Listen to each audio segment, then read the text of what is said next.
Welcome to Shattering Myths, a program devoted to the most important and to the fastest segment of the world's societies. To those of you who know that political, religious, media, military, and economic institutions worldwide, in your country and in every country around the world, are corrupt, that they are counterproductive, that they cannot be fixed. Our mission, therefore, is to look behind the headlines, to know who is working against our interest, to understand why they are doing so, because exposing and condemning errant and treacherous schemes isn't hateful. It's caring. In our concluding hour, we're going to use evidence and reason to explore the Torah, which means teaching, not law, because its empowering covenant provides the only reliable answer for you and for your family. Our phone number, if you'd like to participate in this discussion at any time over the next 3 hours, is 877-300-7645.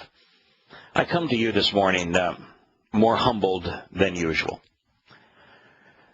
And that's because I listened this morning to a 30-minute interview by a German media outlet conducted with Edward Snowden. I don't think I have ever been as impressed with an individual, ever, as I was with him. You know, I realize that I've got lots of flaws and that, my diction, my knowledge, my past doesn't provide any qualifications that would impress anyone for this job.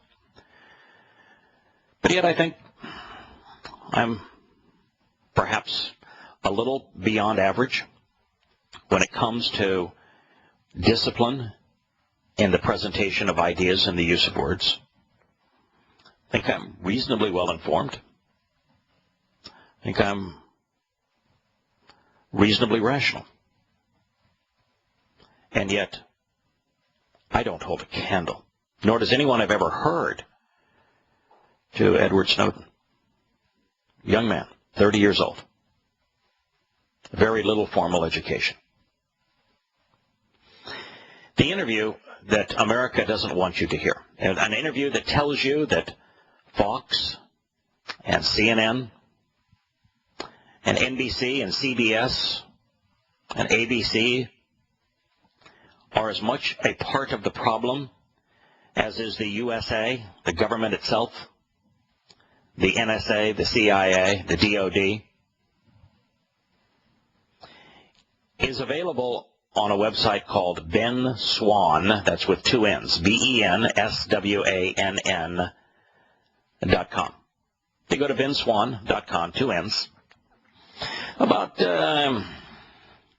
10 stories down on their homepage, you'll find this 30-minute interview.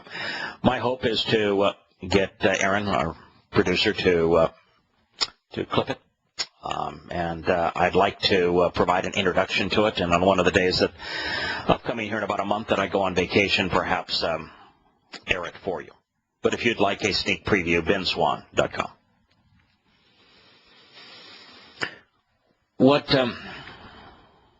Edward Snowden says, he was asked, when did he come to realize that he needed to expose the grotesquely immoral behavior of the U.S. government and its spy agency, the NSA? His answer is one of my own. He said when he saw Intelligence Director James Clapper lie under oath to the U.S. Congress. I think James Clapper may be the most despicable man in the world today. I think his work is probably the most counterproductive. James Clapper told the Congress that the NSA is not collecting bulk information on Americans. He has subsequently admitted he lied. But that, under sworn oath to Congress, is perjury. If we allow, and that's what America is doing, a perjurer of this magnitude to keep his job and not be prosecuted, and yet we have a government that has indicted Edward Snowden on 3 felonies from an espionage act that dates to the 19th century. There is no resolution for our country. Its justice system has been gamed. It's no longer the rule of law. It has no pretense of being fair. There is no honor. Edward Snowden goes step by step through the process that he used to make the decision to share with the American media the abuse of the American citizens by the American government. He is easily the most articulate, most disciplined, best informed, resolutely rational, and moral spokesperson for an important cause that I have ever heard. Now, it's sad that the majority of Americans hold a negative attitude towards Edward Snowden. Those of you who do, I would strongly encourage you to listen to that 30-minute interview. Now, I'm not going to say anything more about that interview at this time, other than we will present it as part of this program going forward. But if you notice, for those who listen frequently, a change in my tone this morning, it is because of how I was humbled by what this man has done for all of us and the sacrifice that he has undertaken to give us an extraordinarily valuable gift. One, unfortunately, that is being squandered on most Americans. And lastly, I want to leave you with, why is this interview extraordinarily professional in its scope, extraordinarily important relative to the topic, from one of the most important men in the world? Why was it not featured in its entirety in news programs and every major network in this country? Now, I'm going to tell you, it was featured around the world. That interview played and generated enormous media coverage in Germany and other places throughout Europe. But the American government has obviously threatened mainstream news media outlets to silence them. It is must-see TV, vastly more important than the Super Bowl. Speaking of the Super Bowl, I do want to make one comment, because you will see it if you go to the Ben Swann, 2 N's, actually 3 N's, because there's an N in Ben, so Ben, SWANN.com.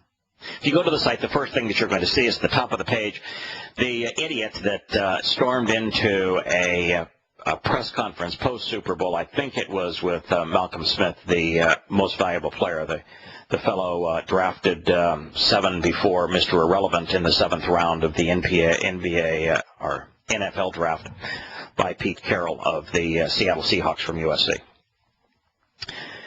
And he is called a truther on the top of the site, and his rampage is listed at the top of the site. To their credit, when you click on more information, the position of Ben Swann, I think, is accurate. The position stated by the idiot that screamed into the microphone that 9/11 was an inside job perpetrated by the U.S. government is not. I know this is a conspiracy network, that GCN initially rose in prominence because its lead host is a conspiracy advocate. And while I do not know and do not really care what Alex Jones' position is on 9/11, I'm here to tell you, if you think that 9/11 was an inside job perpetrated by the U.S. government to bring those buildings down, you are a nincompoop. You have no credibility whatsoever. If you think it was perpetrated in concert with the Israeli Mossad and Israeli intelligence, then you're probably an anti-Semite in addition to being a nincompoop. Now, on the Ben Swann site, when you click on more information, because that idiot's rant is at the top of the page, what you will read is that there's a congressman, I think his name is Jones, that has stated that the 28 pages, I believe that's the accurate number, that have been redacted from the 9/11 report, the 9/11 investigation, the U.S. government investigation, that were redacted by George W. Bush. The inference is that they contain information that's damaging to the credibility of the U.S. government, but that's not the case. Well, I obviously don't have clearance, and I have not read those 28 pages. And while I agree with those in Congress, and it's only two, that have been willing to stand up and say the U.S. public has a right to know what happened. Attack cost the United States billions of dollars and thousands of lives. And subsequently, we've invaded two countries and squandered $4 trillion. And if you count the suicides of those who have come back from those encounters, over 200,000 lives. So America has the right to know. The government doesn't want you to know.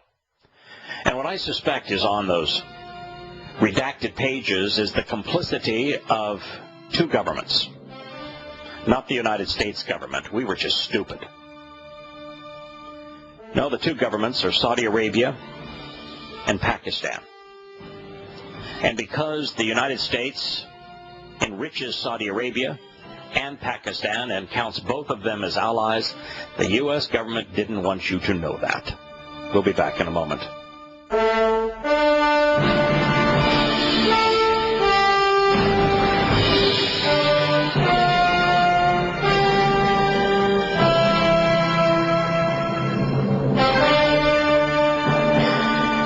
Welcome back to Shattering Myths. I'm your host, Yahowah. I was going to go on to another story in the news, but I thought we might wallow here a while longer, since there seems to be a strong position held by many associated with this particular network that is counter to people's best interest.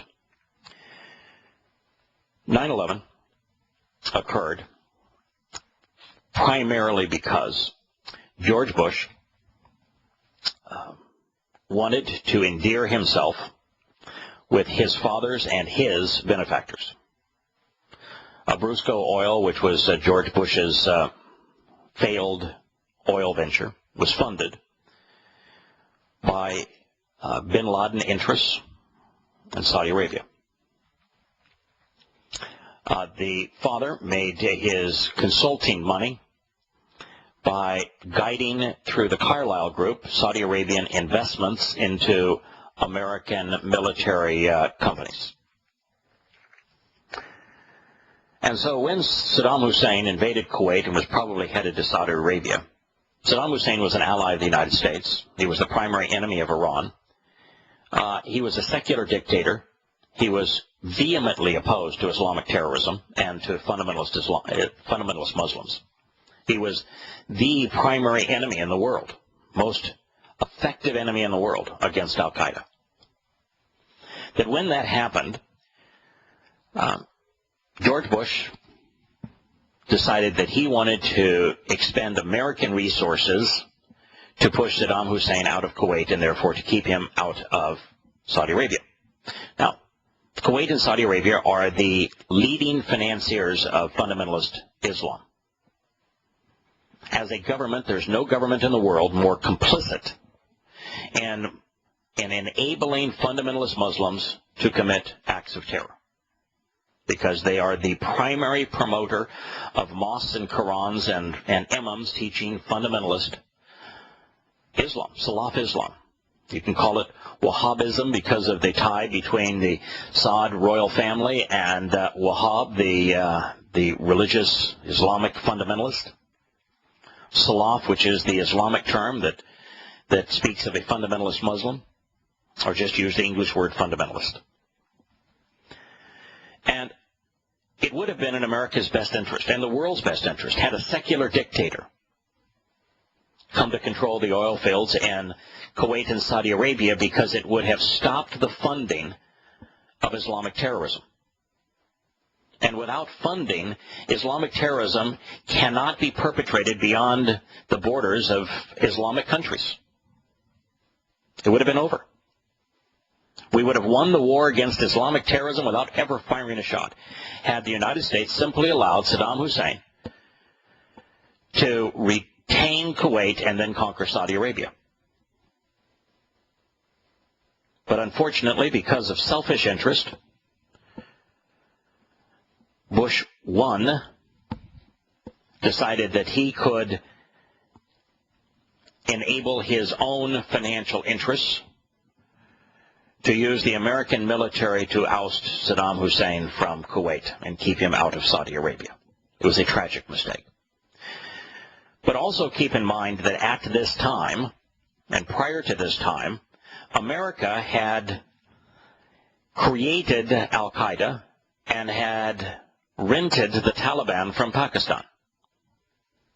And we had done so on Zbigniew Brzezinski's idiotic plan that America could give the Soviet Union a taste of what the Soviet Union gave America in Vietnam by wielding a proxy against the Soviet-backed government in Afghanistan, and that proxy was the Taliban and al-Qaeda. And we provided them with billions of dollars of weapons and funds. So when al-Qaeda and the Taliban, which were vital at that time, they were a genuine organization. The Taliban still is, al-Qaeda was. Command and control. Militants on the foot, well armed, all because of America. And the Carter administration and Zbigniew Brzezinski, and this was followed to a large degree even by Ronald Reagan. And what happened was, because of the fact that the United States had enabled and abetted and partnered with these terrorists, Islamic terrorists, the Taliban and al-Qaeda, when Saddam Hussein invaded Kuwait, Osama bin Laden and Mullah Omar went to the Saudi Arabian royal family and said, you know, we're perfectly equipped to resolve this problem. The arch enemy of al-Qaeda and the Taliban was Saddam Hussein. He was a secularist. They despised him as he despised them.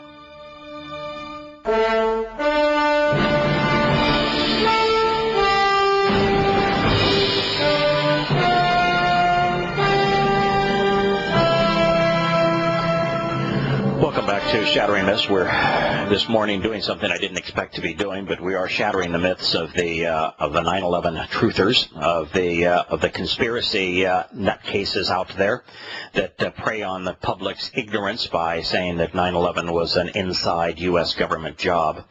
But let's continue the story. So the United States creates al-Qaeda and rents the Taliban from the Pakistan government through their ISI, through the Prime Minister, providing billions of dollars worth of weapons and arms over the course of 2 presidential administrations. And the Mujahideen, the fundamentalist Muslims who successfully bring down the Soviet-backed government at the cost of millions of lives, of course, but we don't count that in America. Just collateral damage, I suppose, that they now are armed to the teeth. They are successful in bringing down the second most powerful military on earth, the Soviet military, in Afghanistan. And so their arch enemy, the entity, the government and the individual, they despise more than anyone on earth, Saddam Hussein. Because Saddam Hussein is ruling as a dictator over a country where the population is about 90+% Islamic, and he is a secularist, and he is completely and totally intolerant of fundamentalist Islamic terrorist organizations. They don't exist in his country. And so now he's invaded a financier of Sunni terrorist organizations, Kuwait, and about ready to invade the Islamic Holy Land of Saudi Arabia, where you have Mecca and Medina. And so al-Qaeda decided that we can successfully rebuff Saddam Hussein. After all, if you can counter the Russian military, you can certainly beat the Iraqi military. Now, they went to the Saud royal family just as King George I did. But one of the interesting things about fundamentalist Muslims is they know not to trust one another. It's why they're killing one another by the thousands today in Syria. And so the Sauds unfortunately picked America to defend the primary income stream, the fuel flow for Islamic terrorism. Now, that is simply put, the wheels in motion for 9/11. And as it would transpire, a fellow that should be known to most Americans, his name is Khalid Sheikh Mohammed. And I think it was his sister, married Ramzi Youssef, but I'm really not up to speed with what the marriage relationship was, whether it was Ramzi Youssef's sister that married Khalid Sheikh Mohammed or the other way around, but they had a relationship. And Ramzi Youssef is the fellow who conceived the scheme that has us not be able to carry liquids aboard aircraft. He actually deployed that scheme in a flight across the Pacific Ocean. I think it was going to Tokyo, Japan. Killed one individual, I believe. He is the fellow that came up with 9/11. Complete with sending Muslims to American flight schools so they could fly these commercial aircraft. The idea of where they would fly, the buildings specifically they would be flown into, including the Pentagon, the World Trade Center, and the U.S. Capitol. And that plan was all articulated, and he was very near bringing it to fruition. America FBI was given, and the CIA given access to that plan because Ramzi Youssef's computer was seized in a raid because he attempted to assassinate the Pope when the Pope came to the Philippines, and that's where all of this took place. Well, Khalid Sheikh Mohammed was given a copy of that plan, Ramzi Youssef's plan. Now, Ramzi Youssef should be a name that's familiar to Americans, too. He is currently a guest of the U.S. government.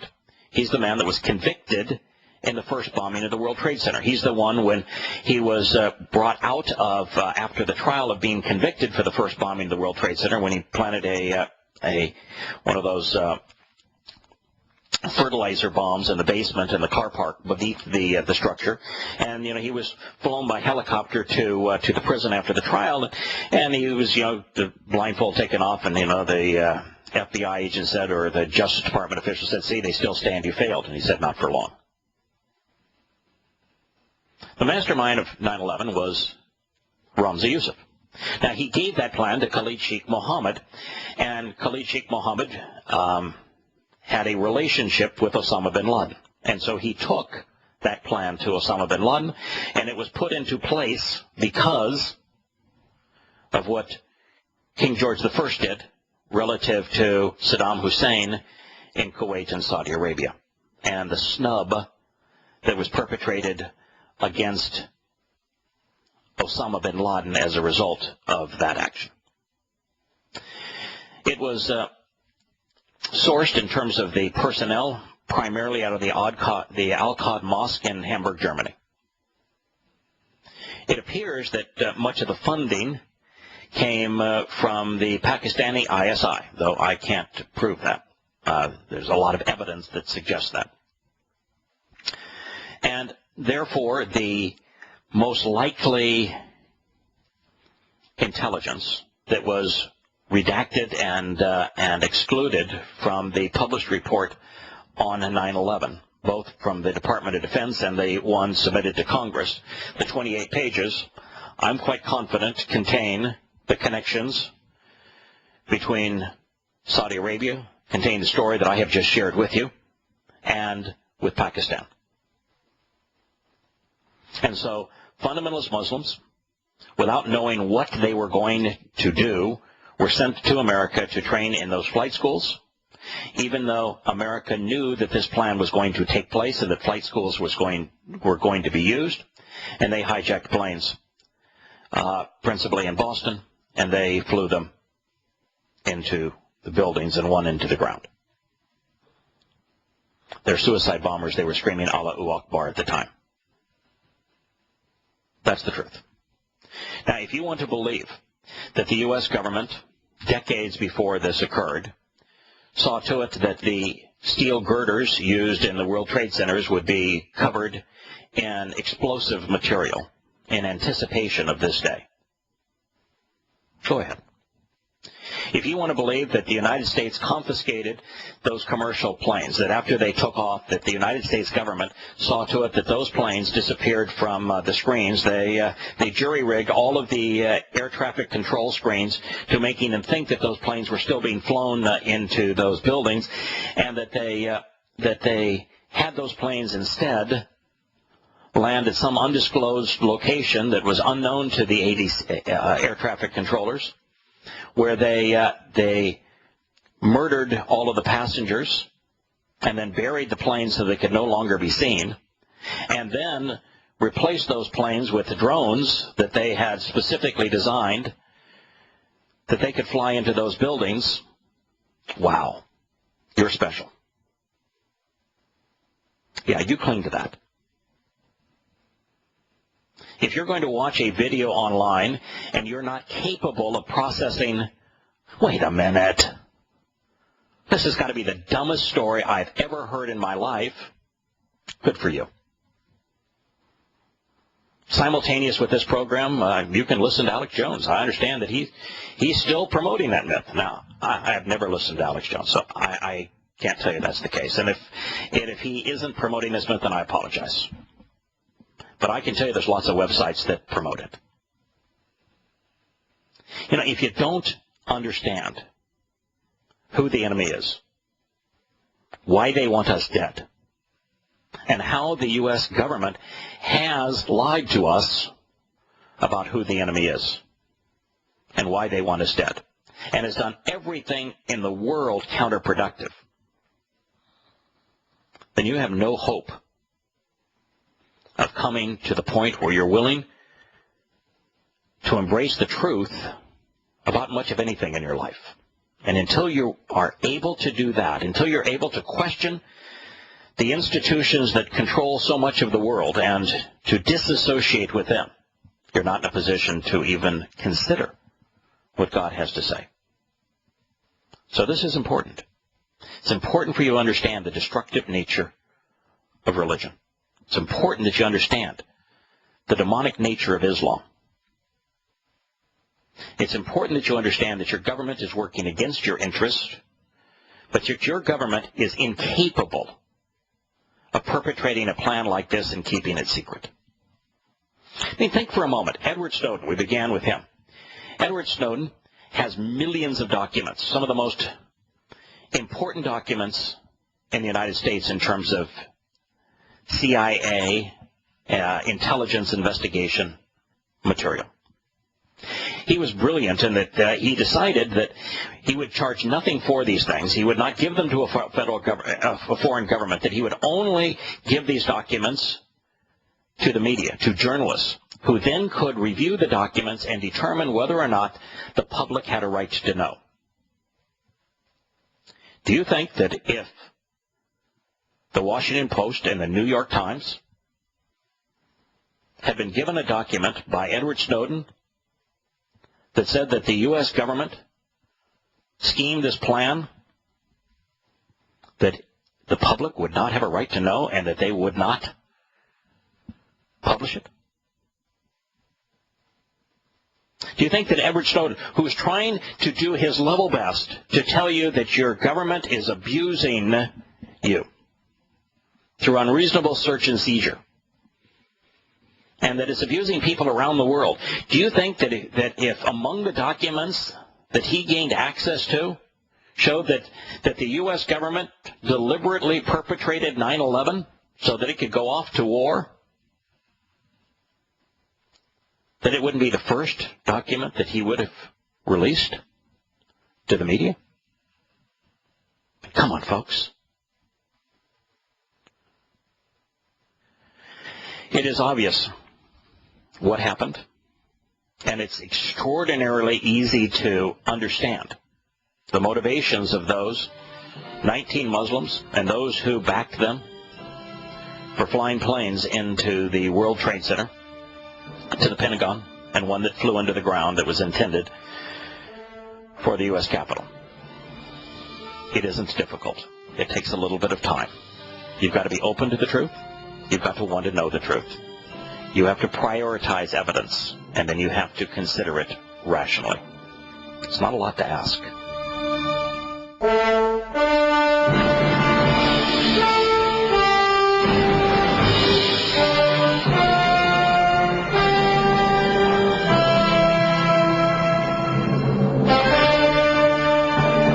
I'd like to turn to the story that I had intended to lead off this program with. It's reported yesterday, Reuters. U.S. Secretary of State John Kerry is holding a gun to Israel's head in peace talks with the mythical people known as the Palestinians by warning that it could face international isolation if negotiations fail, a senior Israeli cabinet minister said on Sunday.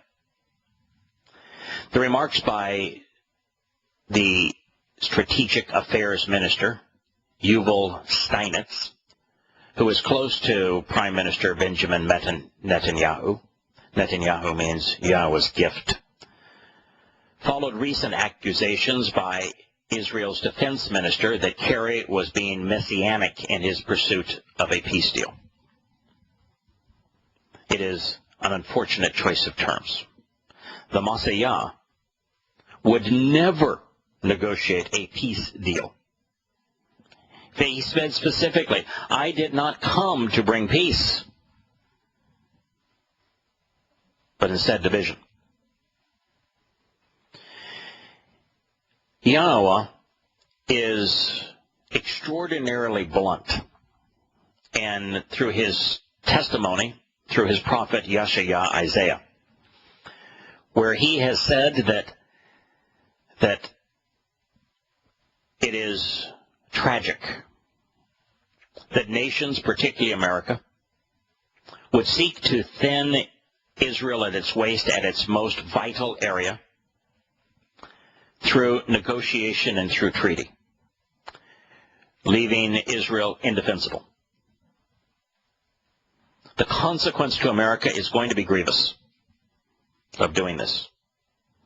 So to associate this kind of stupidity with the Messiah was a very poor choice of words by Israel's defense minister.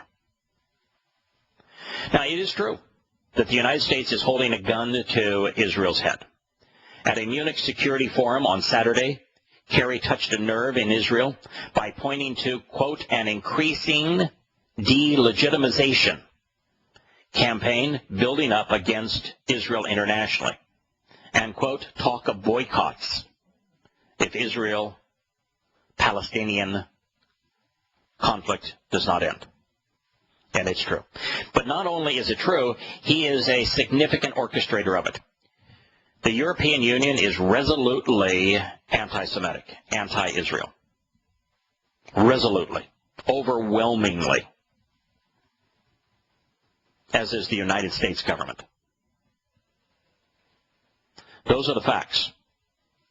The European Union has tried to abuse Israel every way possible. The United States is abusing Israel by supplying 25 times more military equipment to Israel's announced enemies than it does to Israel to defend itself.